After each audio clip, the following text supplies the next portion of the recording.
I have a feeling I'm going to end up regretting this based off my appearance, but let's get uncomfortable for a second. I see all these videos and we toss the word narcissist around like it's a seasoning. He's just a narcissist. My ex was totally narcissistic. Mm. But let me ask you this. All right. Have you ever needed validation? Like, have you ever admired your reflection or ever dominated a conversation or posted a selfie with the caption, I needed this reminder today, but really hoped someone else would say it too? So if so, welcome to the human race. Ah, here's the truth. We all have narcissistic traits. It's part of being human. But that doesn't make you a narcissist in the clinical sense. And it definitely doesn't mean you have narcissistic personality disorder or NPD. Today, I think it's time that I pull back the curtain on what narcissism really is and how it overlaps with Machiavellism and what it means to take radical accountability for the ways we all manipulate, perform, or protect. Don't pretend you don't. So, because healing isn't just about spotting the villains, it's about facing our own masks. Okay. So, let's start with Machiavellism. Not as catchy as narcissists, but way more dangerous in silence, right?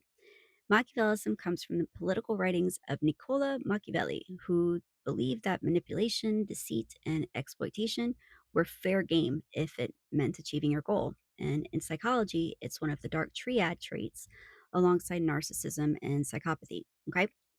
You still with me? Great. So there's some key signs of Machiavellism that show up in people, and it's calculated flattery, manipulation without guilt, cold emotional detachment. Let's see, using relationships as transactions, and saying just enough to keep you hooked, but never too much to where you can get exposed. So, unlike narcissists, Machiavellans don't always need to be admired. They just want to win, and they'll they'll smile while doing it. So think the coworker who just befriends you just to get information, then throws you under the bus during reviews, but never loses their cool. Machiavellian people are not loud.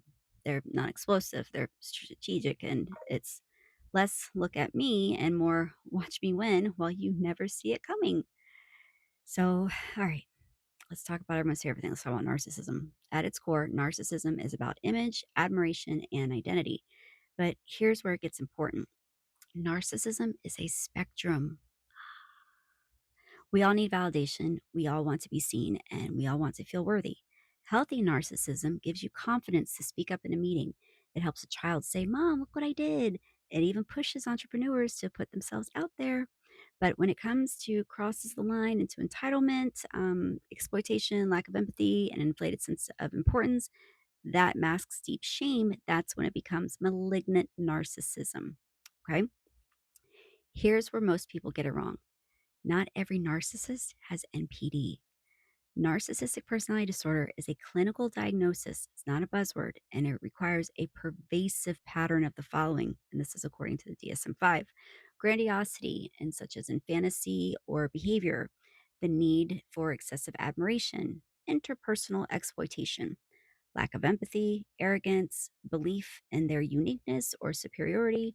And this isn't someone who brags on Instagram. This is someone who consistently destroys boundaries, gaslights and devalues, makes everything about them, cannot handle criticism without attacking, and uses charm as bait, then switches to cruelty. And yes, many people, especially in narcissistic abuse recovery, realize in hindsight that they were dancing with someone who checks every one of those boxes. But that's not everyone who posts a selfie. And that's not you just because you needed a compliment. Okay. Here's the golden truth. We all have narcissistic traits. That doesn't make us pathological. It means we're human. The danger comes when we stop being self aware. There's a difference between I want to feel seen versus you exist to worship me, or I need reassurance versus you're not allowed to have needs. I have ambition versus I'll manipulate, fake, or destroy to win. Sorry, I had to do that. But we all want to feel important sometimes. But accountability means asking, do I see others as people or props? Think of that promotion. Let's turn the mirror back on us. Ask yourself, when was the last time I needed admiration? Do I perform a version of myself to be liked? Have I manipulated a narrative to protect my ego? And can I tolerate not being the center of attention? What parts of yourself did you once label toxic that were really just protective? Here's what I want you to leave with. You are not broken because you acted narcissistically. You are not a monster if you've once been manipulative, but you are accountable for changing it. Healing requires radical honesty, not just about the people who hurt you, but about the ways you have protected yourself, even if it looked like control, charm, or codependence. And that's why we do shadow work. Not to shame ourselves, but to stop repeating what hurt us. Okay? So, I'm Christina, and this has been, my little talk. I like to call it Facing the Mirror. And if this episode hit home, if it stirred something, challenged you, or even pissed you off just a little, I encourage you to lean in. You can find me, you can stalk me, you can see all the stuff that I do online. I have groups, communities for deep feelers, cycle breakers, all that kind of stuff. But just remember, healing isn't about being perfect.